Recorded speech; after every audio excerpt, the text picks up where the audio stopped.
નમસ્કાર, આપ જોઈ રહ્યા છો ગુજરાત વોઇસ અને હું છું આપની સાથે મોગલી। આજે એક એવા મુદ્દાની વાત કરવી છે જેમાં પશુપાલકો હવે આમને સામને જોવા મળી રહ્યા છે, જેમાં એક જ ગામના બે પશુપાલકોનું જે જૂથ છે તે આમને સામને આવી ગયું છે અને સમગ્ર મુદ્દો છે ડીસા તાલુકાના કંજારા ગામ ખાતે, જેમાં ડેરીના સંચાલનને લઈને હવે પશુપાલકોમાં ઉગ્ર વિરોધ છે।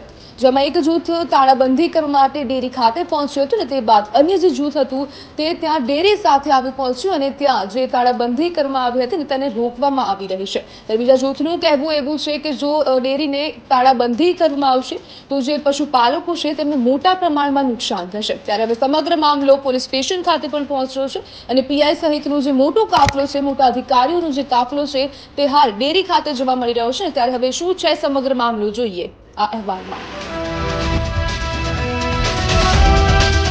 ડીસા તાલુકાના કંજારા ગામમાં ડેરીના મુદ્દે વિવાદ સર્જાયો છે। ડેરીના સંચાલન સામે નારાજગી વ્યક્ત કરતા લોકોનું એક જૂથ ગામની ડેરીએ તાળાબંધી કરવા માટે આવ્યું હતું, પરંતુ જો ડેરીને તાળાબંધી કરવામાં આવે તો ગરીબ પશુપાલકો દૂધ ક્યાં ભરાવે એ જણાવતા બીજું જૂથ પણ ડેરીએ આવીને ઊભું હતું, જેના કારણે બંને જૂથો સામસામે ડીસા પોલીસ સ્ટેશનના પીઆઈને ઘટના સ્થળે આવીને બંને જૂથોને સમજાવવાનો પ્રયત્ન કર્યો હતો।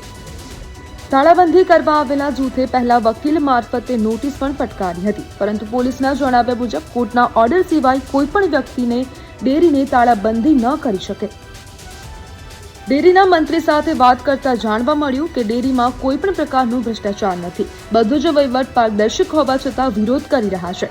સામેના પક્ષની માંગણી પાયાવિહોણી છે, જેને માનવી યોગ્ય નથી। વધુમાં એમને જણાવ્યું હતું કે સામેના પક્ષે સોગંદ આપીને ડેરીમાં આવતા દૂધને બંધ કરવાનો પ્રયત્ન કર્યો, જ્યારે ગામના આગેવાનો સાથે વાત કરતા જાણવા મળ્યું કે નારાજ જૂથના અમુક જ લોકો સોગંદ આપીને પશુપાલકોને ગેરમાર્ગે દોરી રહ્યા છે। ડેરીમાં કોઈ પણ પ્રકારનો ભ્રષ્ટાચાર થયો નથી, છતાં પોતાના સ્વાર્થ માટે ગરીબ પશુપાલકોને ગેરમાર્ગે દોરી રહ્યા છે। બનાસ ડેરીમાં દૂધ ન ભરાવીને ગરીબ પશુપાલકોનું મોટું નુકસાન આ લોકો કરાવી રહ્યા છે।